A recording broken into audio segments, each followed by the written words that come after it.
আসসালামু আলাইকুম, আমি হাসনাত জুবাইর রাফি। আমার আইডি C211018R। আজকে আমি প্রেজেন্টেশন দিব কিভাবে HTML এবং CSS কোডের মাধ্যমে একটি ওয়েব পোর্টফোলিও ডিজাইন করা যায়। আমার কোর্স টিচার হলেন আবু মনসুর মোহাম্মদ ফাহিম স্যার এবং আমার কোর্সের টাইটেল হলো সফটওয়্যার ডেভেলপমেন্ট 1। শুরুতে আমি আমার HTML কোডের মাধ্যমে আসলাম। HTML কোডের মাধ্যমে আমরা জানি দুইটি পার্ট থাকে, একটি হেড পার্ট আর একটা হলো বডি পার্ট। হেড পার্টের ভিতরে থাকে কিভাবে, অর্থাৎ আমি লিঙ্ক করছি এইসব জিনিসপত্র। এরপরে আমি আসলাম আমার বডি পার্টের ভিতরে। বডি পার্টে এসে আমি দেখলাম একটা সেকশন নিলাম, সেকশনটার নাম দিলাম আমি টপ ব্যানার। এই সেকশনটিকে আমি দুইটা ভাগে ভাগ করছি ডিভের মাধ্যমে। ফার্স্ট ডিভে রাখলাম কি আমি আমার ওয়েলকাম টু রাফি ওয়েবসাইট একটা H1 ট্যাগের মাধ্যমে। H3তে লিখলাম world class professional Dave H3 এবং এর ভিতরে আমি একটা প্যারাগ্রাফ লিখলাম P ট্যাগের মাধ্যমে।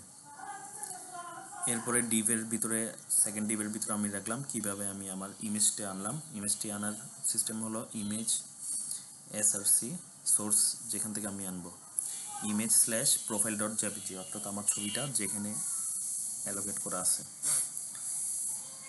পরবর্তীতে আমি আর একটি সেকশন ডিক্লেয়ার করলাম। এই সেকশনের নাম দিলাম আমি এক্সপেরিয়েন্স এরিয়া। এই এক্সপেরিয়েন্স এরিয়ার ভিতরে আমি H2 ট্যাগের মাধ্যমে এক্সপেরিয়েন্সটিকে লিখলাম। এক্সপেরিয়েন্সটিকে যখন লিখছি, এখন আমি আরও দুইটি ডিভ নিলাম। প্রথম ডিভের মধ্যে আমি H2 ট্যাগের মাধ্যমে লিখলাম ফুল স্ট্যাক ওয়েব ডেভ এবং H3 ট্যাগের মাধ্যমে আমি 20 থেকে 21 থেকে প্রেজেন্ট বর্তমান পর্যন্ত আমি কর্মরত এটি লিখলাম এবং প্যারাগ্রাফ দিয়ে এটি লিখলাম। সেকেন্ড ডিভের ভিতরে আমি বেবি ওয়েব পার্টটারে লিখলাম এবং এখানে এসে আমার ডিভ, সেকশন এবং বডি এবং HTML ট্যাগগুলো শেষ হইল।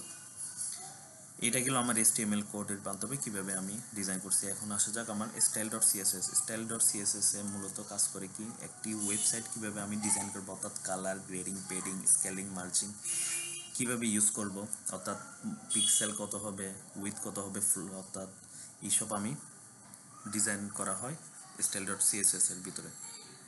পেডিং আমি কি লেফটে দিব, রাইটে দিব, নাকি টপে দিব, নাকি বটমে দিব, এইসব। এখন আসা যাক কিভাবে আমি HTML এবং CSS এই দুইটাকে সংযুক্ত করলাম। HTML এবং CSS সংযুক্ত করতে হলে লিঙ্ক এজ রেফারেন্সের মাধ্যমে, এই ট্যাগটির মাধ্যমে আমি এই লিঙ্কের মাধ্যমে HTML এবং CSSকে আমি সংযুক্ত করছি।